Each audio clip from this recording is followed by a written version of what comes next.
What's going on, everybody? It's Bill with Know Your Hustle, and in today's video I'm going to show you exactly the tools that I use and how to use them in my Amazon business. I'm a part of a couple of Facebook groups, and I've noticed over the past couple of weeks that I've seen a lot of messages from newcomers who are asking what tools to use, how to use them, and where to buy them. So I figure I would show exactly and explain how to use them in this video. So the first tool that we're going to talk about is the heat gun. This is a very inexpensive heat gun.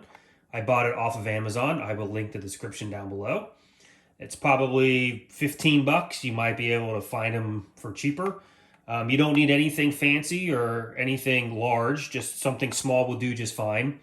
If you do retail arbitrage and you shop at like Ross and TJ Maxx and things like that, they come with the stickers on them already for the price. And to try, to take them up with your fingers or your fingernails over time, it doesn't do a real good job, and it also makes your fingers hurt.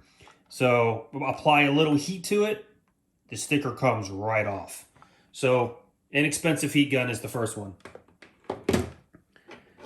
The second one is called a Scotty tool. Now this goes hand in hand with the heat gun. As soon as you apply heat to the sticker, you just kind of lift the sticker right off. Very inexpensive. I think you can get a 2-pack for like, I don't know, $5 or $6 on Amazon. This is a must-have in your Amazon business if you are doing retail arbitrage. A Scotty tool.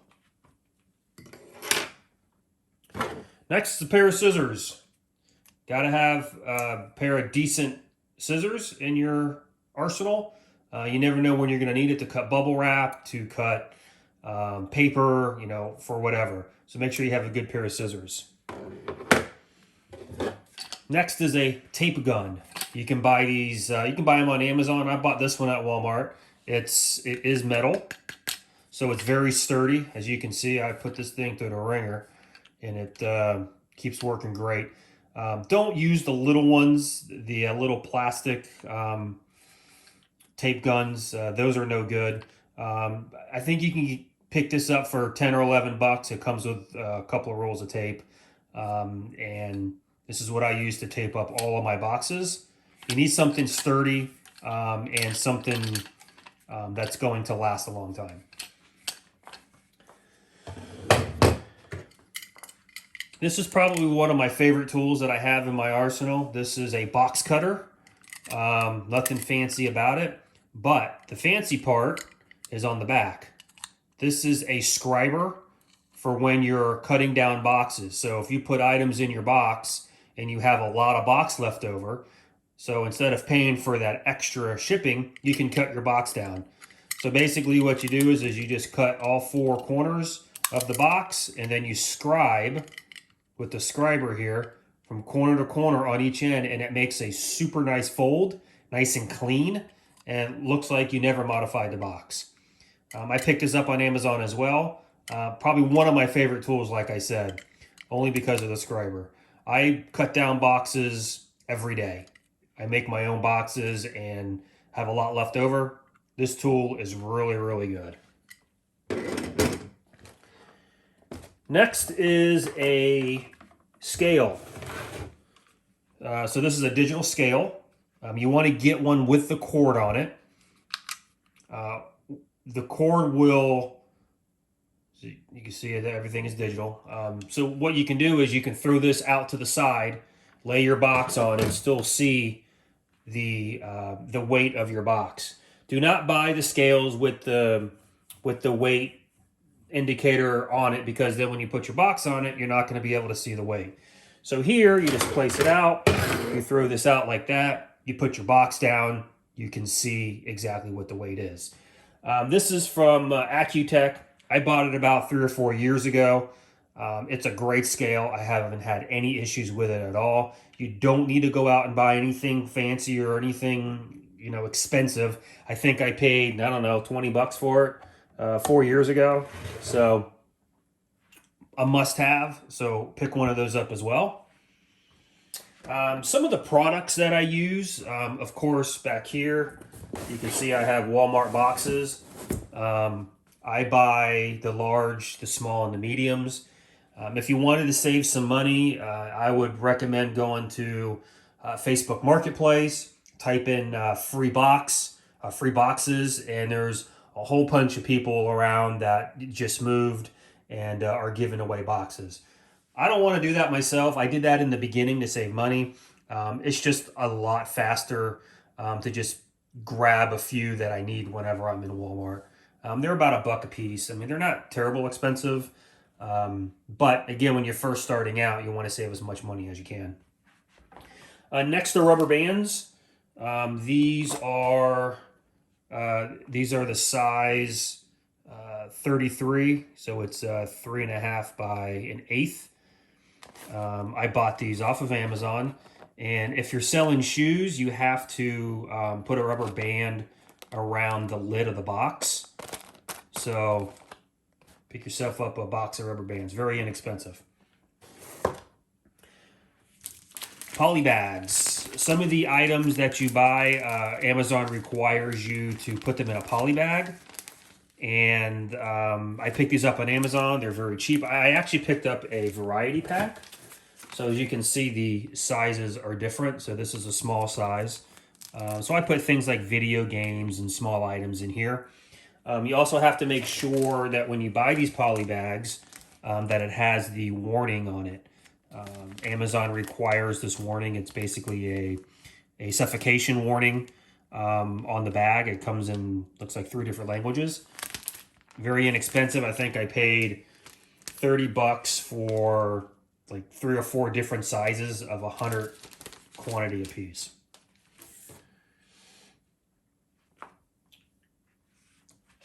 Next is,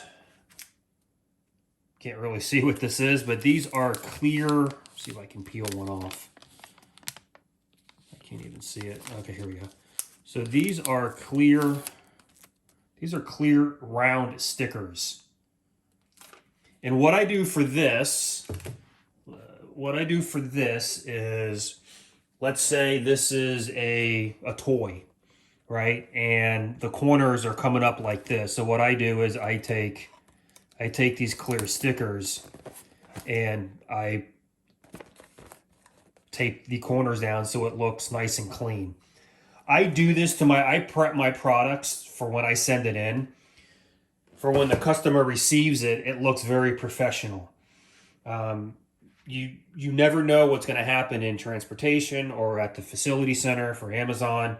You want to make sure that any boxes or packages that you have, that they're not doing this and they're not doing this, because if they're doing this here at your home office or at your home, and you send it in with shipping into the fulfillment center, you can imagine what it's going to look like by the time the customer gets it. So you always want to make sure that you prep your product to where it's very professional and very nice. So here you can see that looks like it came from the factory that way. So always prep your products. Very, very important. Now we moved over to my computer area, and I'm going to show you the tools that I use for my computer. I use a desktop iMac. It works great. I have the new 26-inch, I believe it is. I like a larger screen so I can fit more on the screen. Efficiency, I'll be saying efficiency a lot. That's real key in my business. So one of the first things that we're going to talk about is the barcode scanner. This barcode scanner is from Amazon. Nothing fancy. I think I paid $20 for it. I did purchase the stand additionally. Highly recommend it. I think that's another $10-15 or so. So it's pretty inexpensive. You want a stand so you can put your scanner on continuous, and when you're scanning stuff into Amazon or into Inventory Lab or whatever program that you use, it's pretty quick. You boom, there's 2 products, there's 3 products. So it makes the process pretty fast and efficient. Next, I use a Rollo. I did use Dymo for a little while until I finally got fed up with it.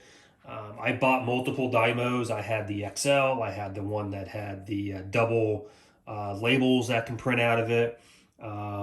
So I've had multiple of them.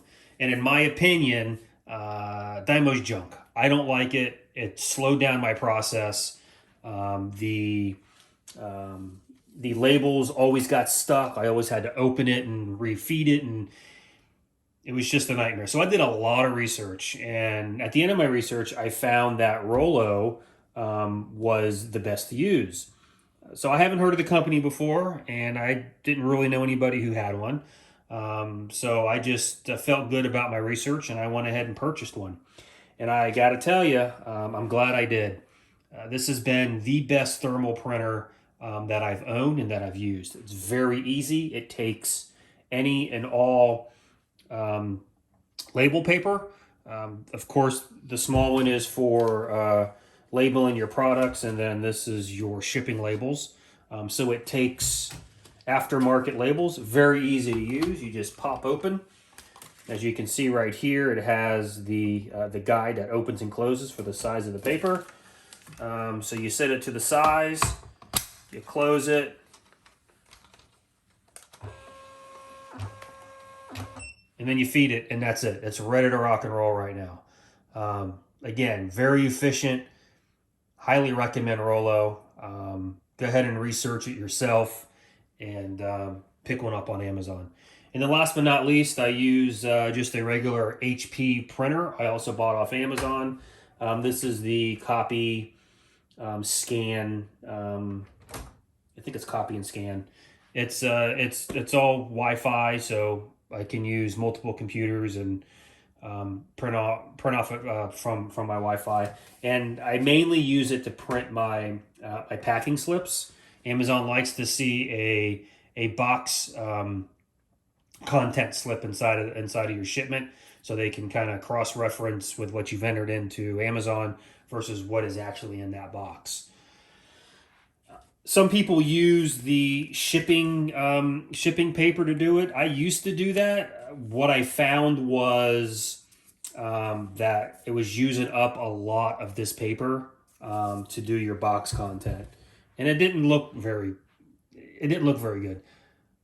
The one thing that we want to do is we want to make the jobs for the people who are working at Amazon, who are checking in your stuff. We want to make their jobs as easy as possible, and not have them not be able to read it, or not all the information is on there. Just print it on a regular piece of paper so it's nice and large, and they can efficiently do their job as well. So that's the products that I use in my Amazon business, and I hope you guys found this helpful.